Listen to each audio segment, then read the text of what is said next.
Welcome back to deck number 283, Tiana ships Caretaker. Now, Voltron is obviously the way that I feel like most people will end up building this. And it's kind of hard not to. But I used one equipment, that's it. All the rest, I went the aura route.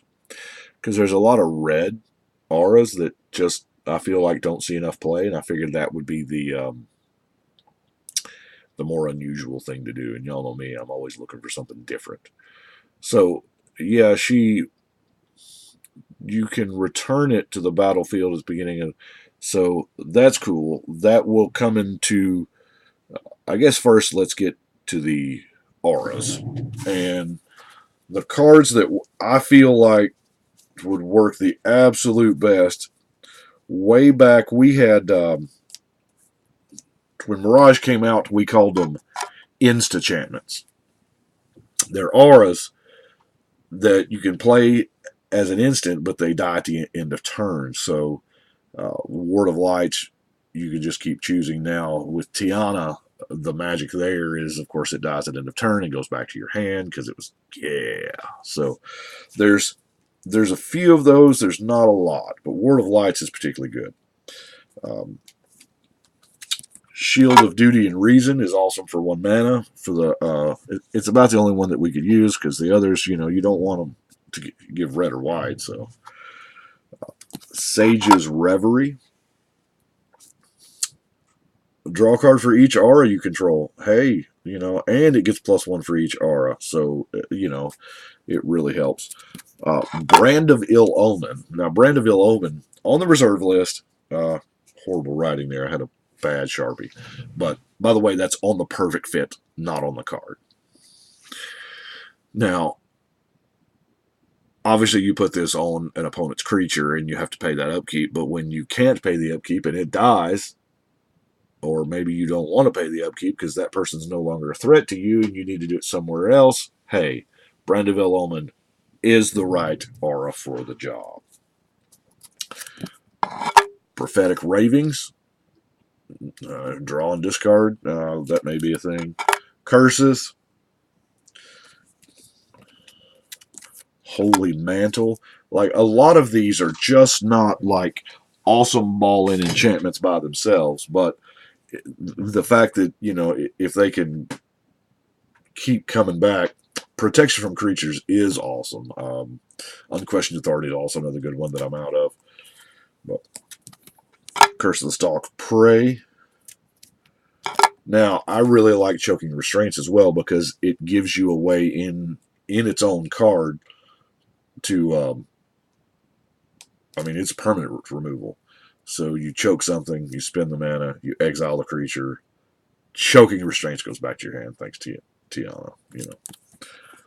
Floating Shield. Another aura that you can sack to protect something else. Like maybe they are after, they start to shoot down your Boros Enchantress so you can, nope.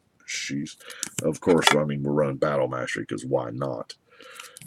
Johnny Tata, the Madcap. Menace and +3, that's pretty sweet. Frenzied Rage. +2 in Menace.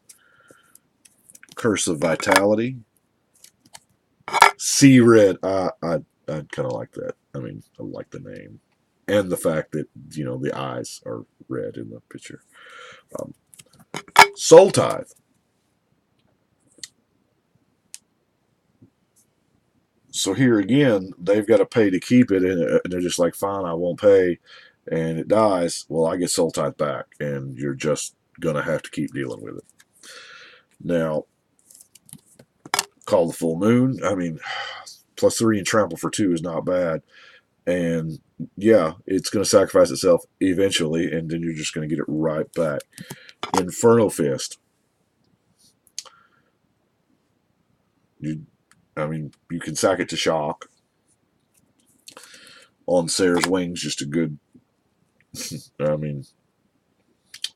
it's just a good card. I really like it. Flame Speaker's Will. You may sacrifice it to destroy an artifact, and then, you know, you can just get it back and keep on keeping on. Sarah's Bestiary. Now, this is an aura. It's from way back in Homelands. It does have a way to put itself in the graveyard. You can just not pay the double white upkeep. But I love the fact that it cannot use tap abilities. So that's pretty sweet.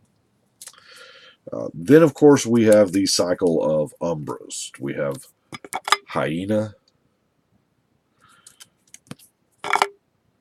Eland, and Mammoth. And the last aura, of course, I mean, we got to have Ethereal Armor. So that's a lot of auras, and you already saw the Mesa Enchantress. So that's where I wanted to go with it. So it kind of led me down the path. Well, I got to have Shram to make those cheaper. And then, since I'm running Shram, I might as well run Danitha. Because, I mean, we're close to the same thing here.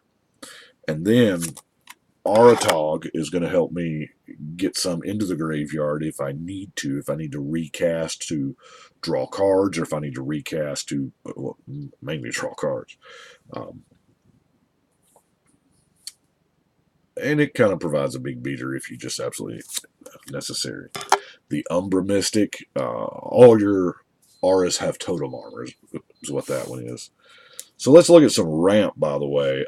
Well, I say ramp, it's more color fixing. Yeah, we have the Anua de Cisse,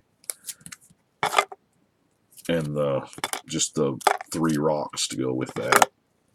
Now, oh, we have more. I have more. Yeah, my bad. Okay. Kithkin Armor. I have more R's apparently up there. It was in a different stack. You can sack it. Prevent one from a Crackling Cub. You can sack it to deal a damage. It also gives it +1. You have Compassion Standard. You can sack it to draw a card. You have Lightning Reflexes.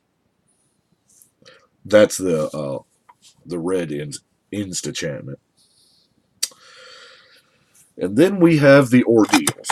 Now, the Ordeal of Heliod, and we'll get to Perforos in a second, but you put a +1/+1 counter on it when it attacks. If it's got 3 counters, it just dies. Now, granted, when you sack this, you gain 10 life.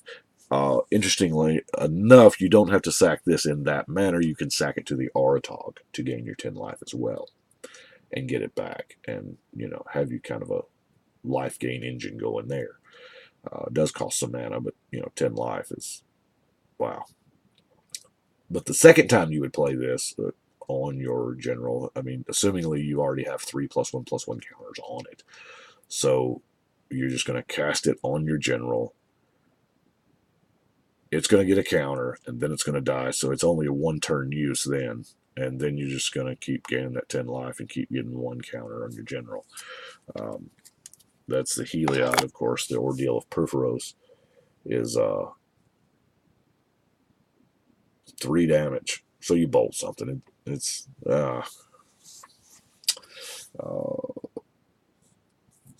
now, since we're already kind of on this Boros Enchantress rabbit hole, I guess that's what we're going to call it.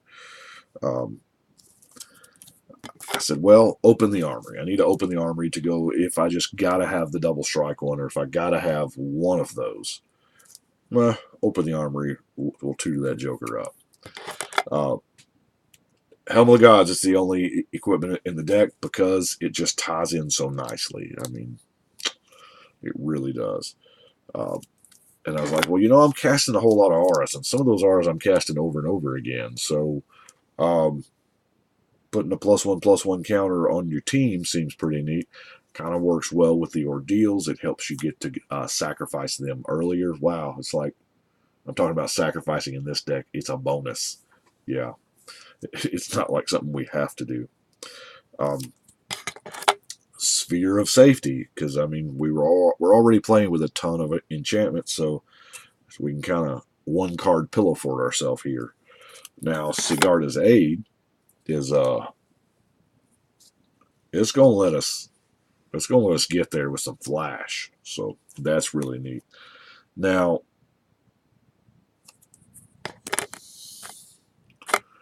Sigil. Sigil, I don't know. I'm in Tennessee, so Sigil of the Empty Throne. We might as well be making 4/4 angels. I mean, why not? We're already it. It. This was one of the few decks where I didn't start off with Sigil. I just kind of went. I looked down and I went, "Wow, I got all these enchantments. I might as well throw a Sigil in here." Um, Also running Nevermore. Gideon's thingamabob from the last. That's still. Yeah, that's better because it prevents damage from that card as well. But Nevermore. I don't know that I've ever cast this card that I haven't chose Cyclonic Rift. I don't even care if I don't even see a blue man on the table. It's worth my peace of mind to run this out there named Cyclonic Rift. Now, Assemble the Legion is slow. It is a slow card, but it's an investment in the game because more than likely it's not getting shot down anytime soon.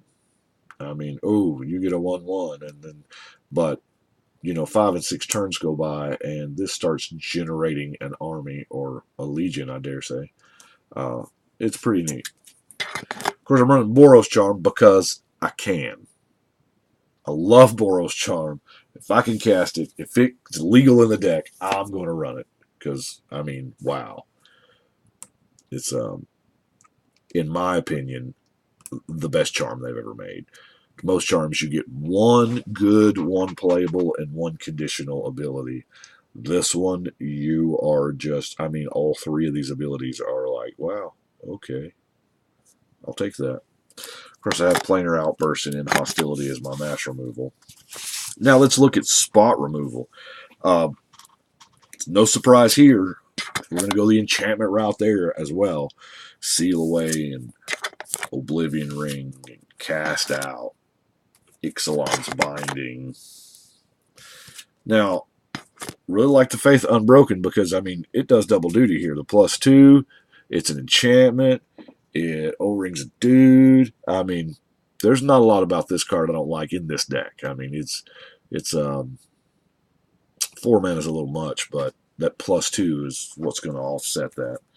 Now, Seal of Cleansing is my disenchant variant because I wanted it to be an enchantment version. Bound by Moonsilver. And you can sack another permanent here. This gives you a sack outlet for your other auras and to be able to move this around. So I really kind of like that. Yeah, you can only do it once turn, but Shattering Blow just exiles an artifact, which is way better. There again, indestructible things are out there, people. And my last card is Abrade. Love Abrade. It's just a good value card. It gives you options. Sometimes that tiny creature in the early games got to go. Other times, that giant flyer that happens to be an artifact, Platinum Angel, Hellkite, things like that, have got to go. But that's what I've got for Tiana. I do appreciate y'all watching. Y'all let me know what you think. The deck list is going to be in the show notes. I'm sure you found it by now. Tell me about the deck list. Is anybody going? Is anybody? I've just started this with, I don't know, not too long ago. I think I may have done 8 or 10. But tell me about the deck list. Is it a good thing? Do you enjoy it? Does it help? I mean, is it worth my time? I've had a lot of people ask over the years since I've been doing this, and I just, there hadn't been a whole lot of time, and I've just kind of carved out time, but it's listing as many decks as I list, it does take time, and it takes time out of deck building and recording and stuff like that. So y'all let me know what you think about the deck list. Is it worth doing? Is it worth keeping up? My plan is I'm gonna keep doing it till I hear from y'all that it doesn't matter. So I do appreciate you watching. Y'all let me know what you think. But we're gonna shuffle and cut.